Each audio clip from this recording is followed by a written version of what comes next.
And then next up was probably my game of the showcase, and that was Split Fiction, Hazelight's new game. This just looked so good. Hazelight's game's doing solid. I mean, and even when he came out to present his own game, he was full. He knew what he had. He had all the confidence. He came out. He was cocky as fuck. Dropping F-bombs. He knew it. He's like, "What's up, bitches? Last time I was here, I won. Check this out. It's gonna blow your fucking mind."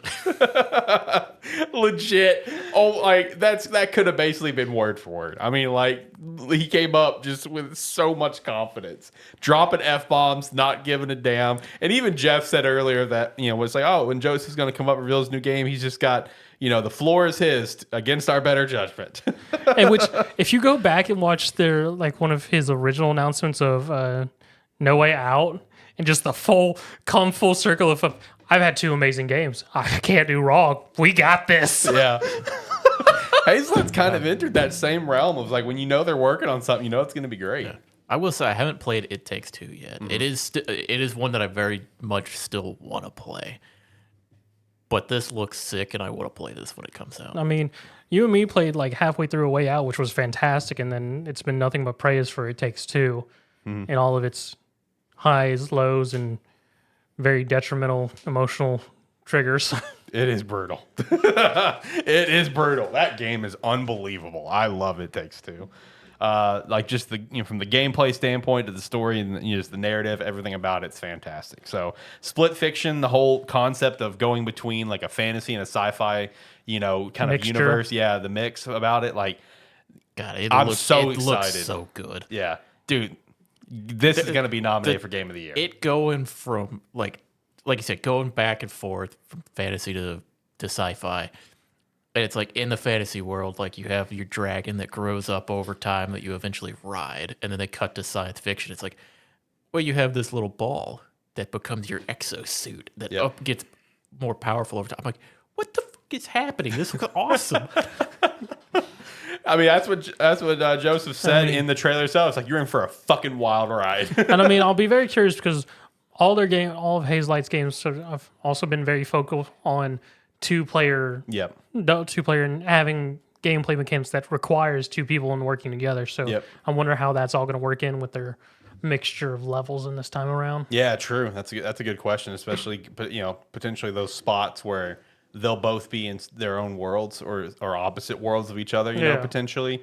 That's a good question because I think for the most you're part, always going to be you're all in one or the other. You're always in one or the other because you felt you both ended up in the same. Because the whole setting is like they're at some thing where these riders get put in these bubbles that shows their own books, but because there's two of them, it's the machine's having problems going. What are we doing? I assume you go from sci-fi and then like where you should be going to the next sci-fi world. You then 100% transform back to fantasy. I'm just saying it's not going to shock me if there are moments where you're in both. I was about to say it won't be surprising to me if towards the end or mid game it starts freaking out. And there's constant level switching. Yeah, like that wouldn't shock me, especially with a guy like Joseph leading it. Also, the fact that it's about to be 2025, and one of the developers making some of the most highly anticipated games is purely focused on making couch co-op games. True. Oh, it's fantastic. And it's like, that is not something that I think any of us would have expected to be like, yeah, it's like this developer, they only make couch co-op games. They only make hits, and they're going to be nominated for Game of the Year again. Yep. It's like, we just don't get that anywhere else. No, and you're right, because like there's really no other studio that dials in like that. You know what I mean? Like other studios, they'll make multiplayer games and be like a 4-player online co-op or something. But like a game that's designed to be couch co-op, it's Hazelight and nobody else. A game from the ground up is like you have to have 2 players to play this game. Like it almost feels like it's like an untapped well of potential. It really is. Because it's a well that was obviously pretty prominent back in the day, to some extent. But like now it feels like it's just completely untapped. Because the couch co-op genre more or less evolved into the initial multiplayer competitive. Yeah. And that's where it went off to, and most people sort of put couch co-op aside. Yeah.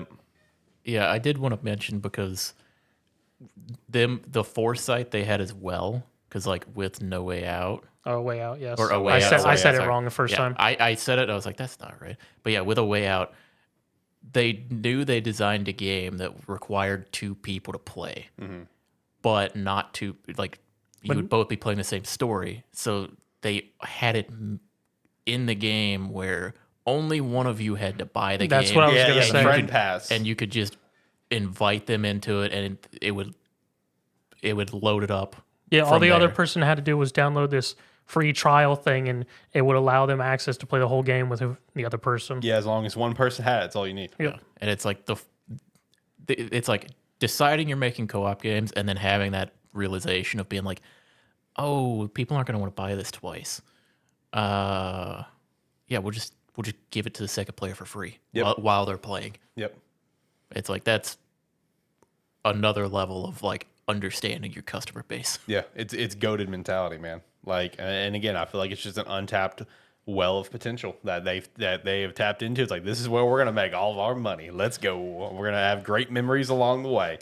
So I wonder if anyone else will ever try to do something like that. We'll see. I'm gonna be honest. Next time he announces their 4th game, I'm assuming he's just gonna be decked out in gold and stuff. Oh yeah, 100%, 100%. He's going to be just bursting out onto the stage while interrupting Jeff. Be like, this is my show Hey, now. hey, this is my segment. Go away. I own the Game Awards now.